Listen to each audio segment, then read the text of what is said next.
I'm sorry. You mean to tell me not only that the return of night was your doing, but that you hail from another world as well? Yeah, the Isekai adventure.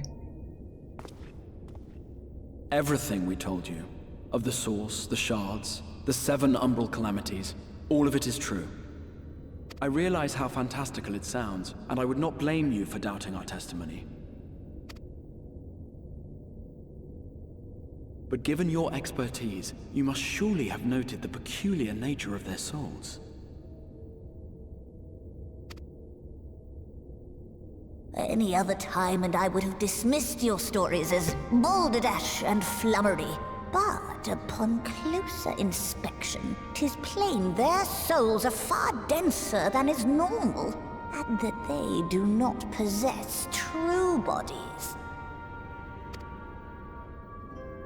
Save you. Your body is your own. Yeah, all this and mine. Your soul is the densest of them all.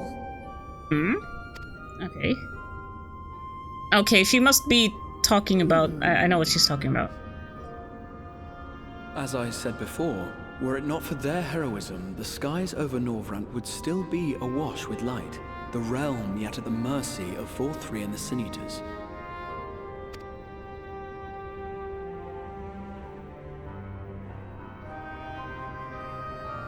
After all they have done for our home, seeing them safely back to their own, it seems the very least we can do.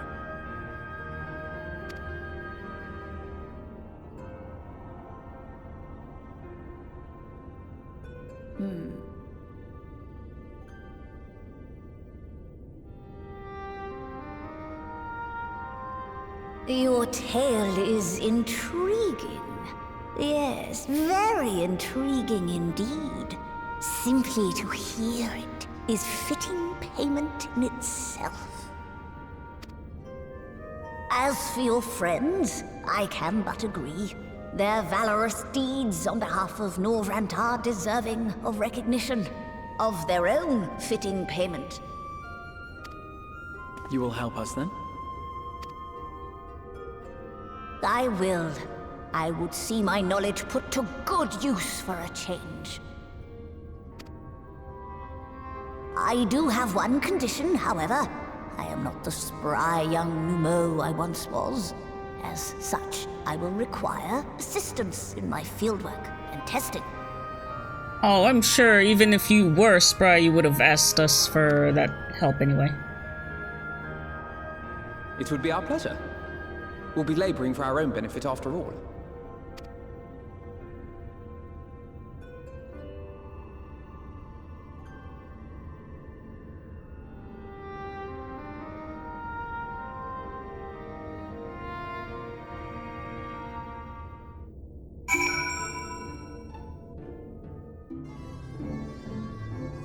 So, she was talking about soul density, so I'm assuming it has to do with the shards and rejoining and stuff. Obviously, we're of the source, so we had our souls rejoined like 7 times over. So that's what she was talking about. And I guess mine is like rejoined like maybe once a little bit more than everyone else. Fortunately for us, MacLeod is of a mind to see you and your fellow Silence justly compensated for your effort. I sometimes forget we're not truly here in the first. It will be good to be whole again. MacLeod has a fine eye, though we have yet to begin. I'd rather think the Exarch was right to call on them.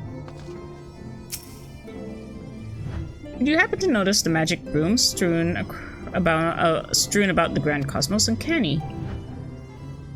Uncanny! So you're telling me that this Nomo is like the answer to Matoya?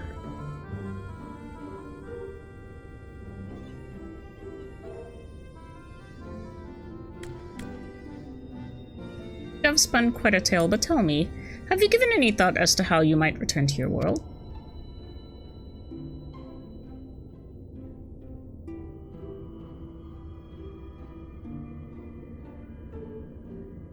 Quite parasite, you say, an intriguing proposition, but one which fails to account for the present state of your souls. They have become highly charged, likely as a consequence of having maintained tangible forms for so long. In such an energetic, unstable state, there's no telling what may happen to their souls with our sight. They could very well become immutable to transference, never to be restored to their bodies. Well, how the fuck are we supposed to know that? Then, would it be possible to force our souls into a state of dormancy prior to transference? You're talking about the fucking light and dark thing again, aren't you? Theory, yes. But the soul is not a candle to be snuffed out and relit on a whim. That sounds ominous. What exactly would rendering our souls dormant entail? In order to maintain a corporeal form, your souls constantly draw aether from your surroundings. This process must be halted and the resulting surfeit of aether removed. Okay, alright. Your minds would ultimately be separated from these fox bodies of yours, rendering you incapable of interacting with the world around you. A cruel fate under normal circumstances, but one which will be rectified upon your return home. Your minds will be ultimately separated from these fox bodies of yours. Yeah, that sounds kinda weird, man. Leaving lifeless husks, like those poor souls at the end of Journey's heads. Corrupted by the Sin Eaters, their aether made stagnant by the light.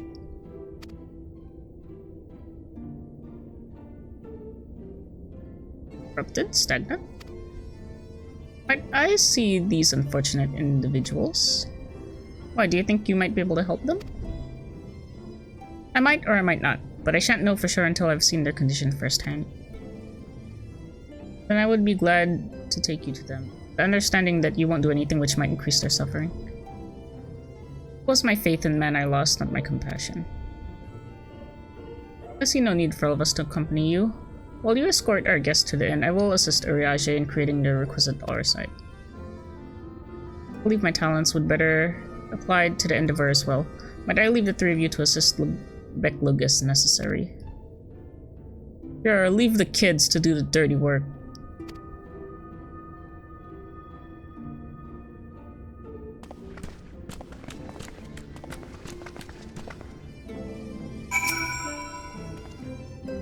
It pains me that there are those who yet suffer despite our victory over light. We must hope a way can be found to help both them and our friends. Did they not say that the effects would be at least halted or maybe regressed? Uriage is more than capable of creating oversight on his own, but if aught should go awry, I would be on hand to assist him. Okay. Alright, Journey's head.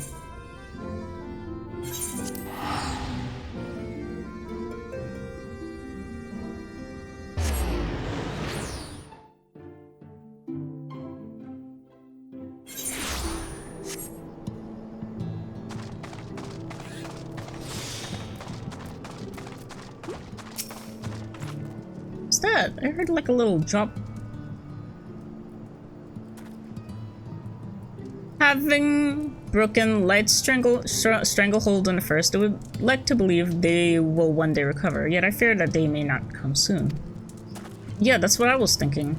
I don't know where I heard it, where it said that the effects might at the very least stop or reverse. Becklug told me they wish to meet the worst afflicted, Halric. There are times when I swear there's something he wants to tell me if only he could form the words. Alright, how are all of you? Paul, are you still alive? The light is gone, I feel peaceful. Cool. That's what I want to hear.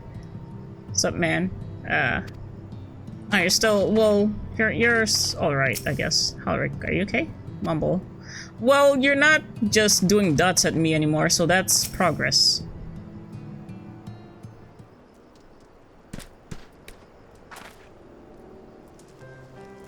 This is Halric, is it? Yes, his etheric balance leans perilously toward the light, toward stasis. What do you suppose will happen to him? Not too bright, are you, boy? The same as all poor souls corrupted by the light, he will become a Sin Eater. You don't know that. We've defeated the Wardens and banished the light from the night sky. Halric was completely unresponsive before, but now...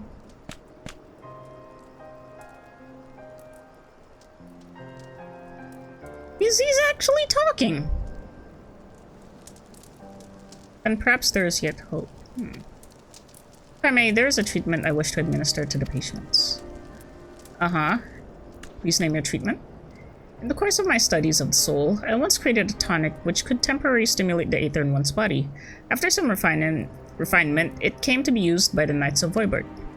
Then, for far darker purposes. Lest it fall into the wrong hands, I swore never again to make it. But for their sakes, I will break that oath. It is not like to reverse the stagnation, mind you, but it should offer some measure of relief.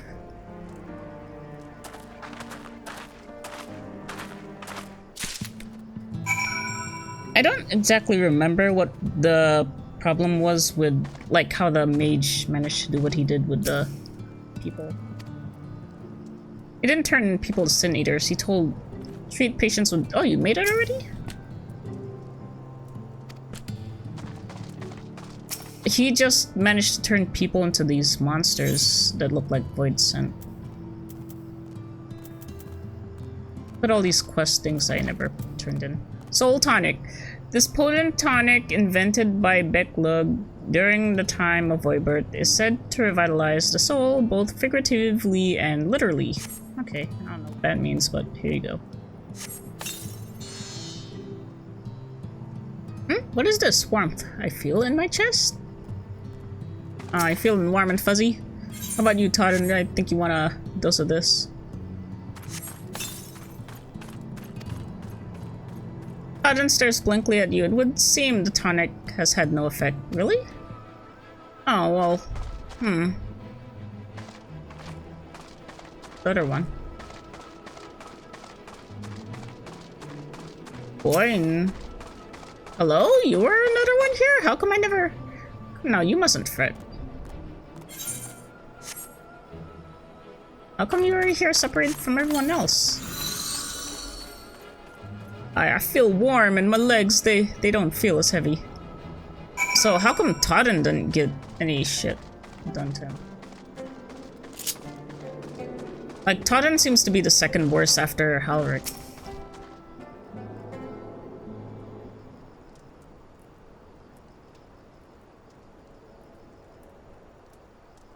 Now then, have you noted any change in the patients?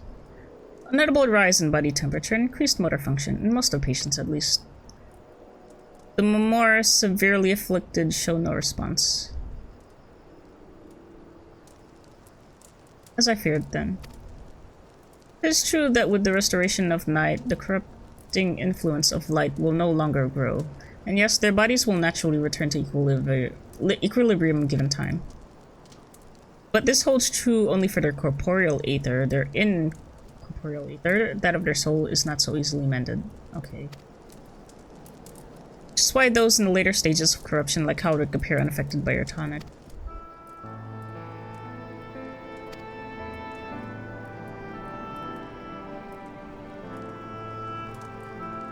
The boy's soul is too far gone, his mind held together by the finest of threads.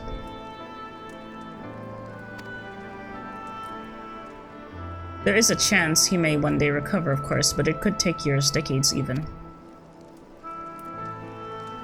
By the gods, he could wake to find himself an old man. Fine reward for his persistence, the opportunity to mourn the life he never had a chance to live. Oh, come on, please. Oh, there must be something we could do. Look, I realize this is not why we petitioned your aid, but do you think it possible we can find a way to hasten the recovery?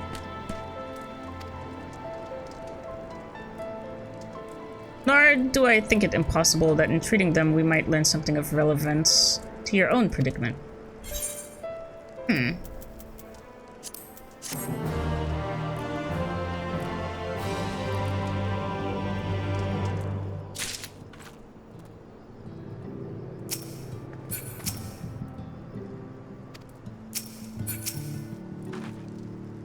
Did they just say what I think they said? Might there really be a way to help Halric and the others and help ourselves in the process? Well, this 2-for-1 deal is pretty good, so I'd take it. Corporeal and incorporeal aether. I confess I have never had cause to make the distinction. MacLeod is ready to speak of the metaphysical.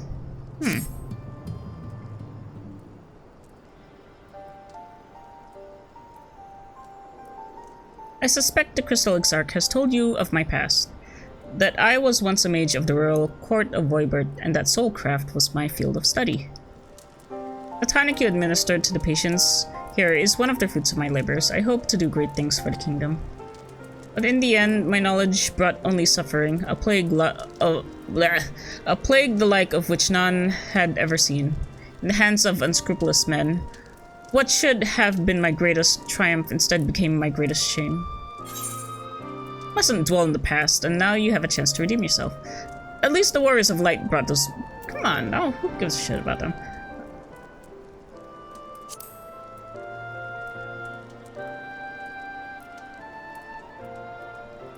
That I do, a comforting thought indeed. But let us return to the task at hand, finding a means by which we might revitalize these people's incorporeal aether. Yes, is this a theory or is this something that can actually be applied into practice? Were the skies still ablaze with primordial light, I would call it an exercise in futility, but now we may have a chance. The method I have in mind will entail the conjuring of a familiar. They are able to amplify the energies poured into them, making them the perfect conduit for the aether revitalizing magics we will ultimately employ. If you're about to launch into a lengthy explanation of the metaphysics of your plan, don't bother. I'd rather get on with doing whatever it is that needs to be done, if it's all the same to you. Whatever reagents must be procured or spells invoked, I'll do it.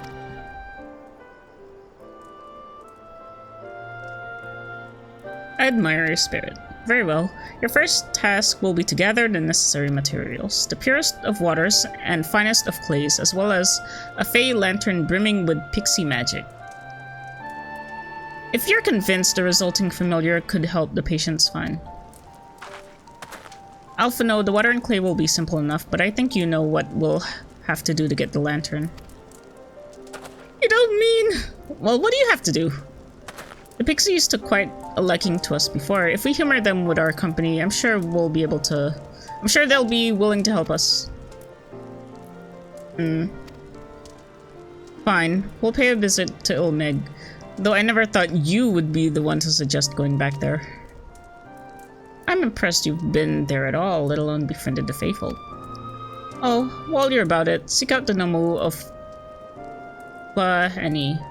They will be able to supply you with the water suitable for our needs. Right, let's get this over with, shall we?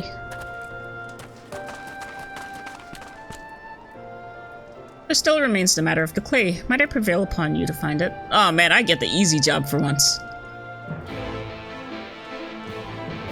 At least I think it's easy. Then they're gonna give me a 360 curveball.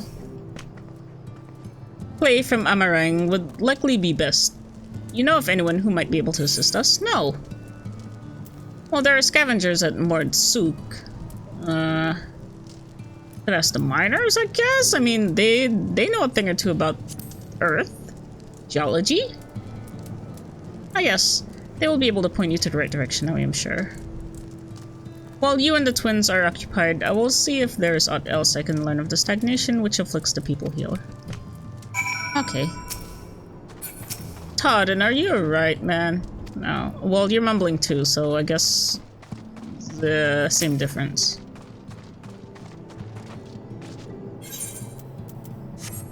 No. Fine. I hope Magnus is- whoa. Is Magnus at Twine? Okay, he is at Twine.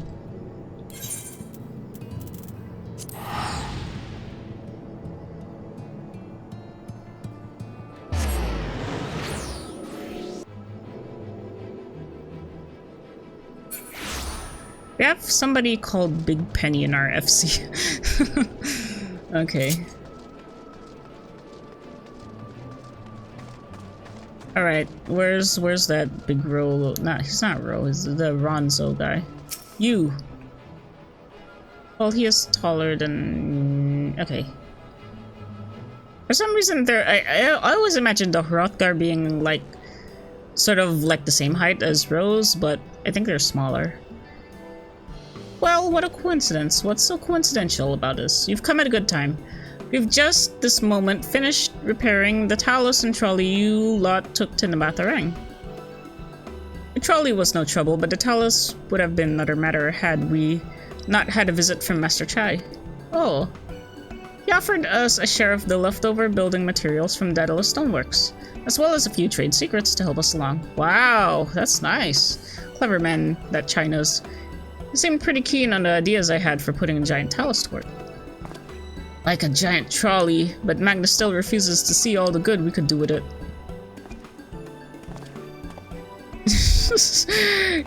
You're entitled to your dreams, Jarek, but that doesn't mean you can go harassing our guests with them. Master Chai was just being polite. And something tells me Griffin here didn't come all this way to talk about trolleys. What is it you need, friend?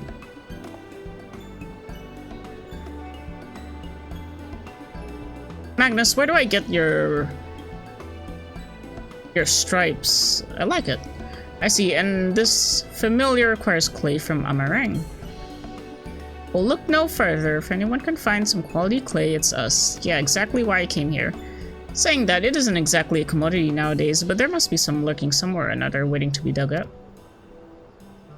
If I'm not mistaken, there was a time when they used to take clay from Mount Biran mines to make adobe bricks. Adobe bricks.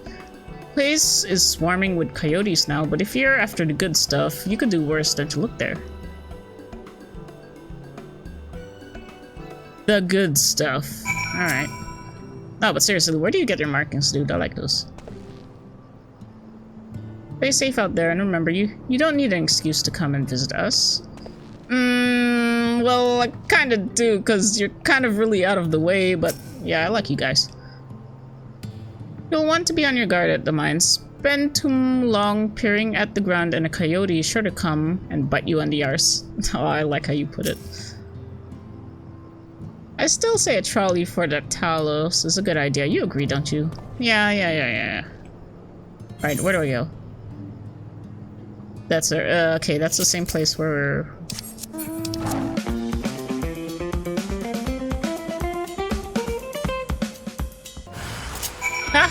pardon?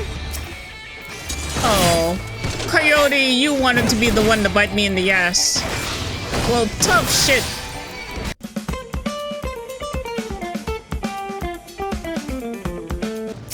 Alright, I got you to clay. You guys are back fast. The pixies were constantly confusing me with Alice, and just, I assume, I mean, it's not as if we look that much alike. We, don't look that much alike, do we? I don't know, why don't you try switching clothes? What happened here? That'd better be the only thing we need from the pixies if I have to endure one more prank, so help me gods. Oh man, she's so pissed off.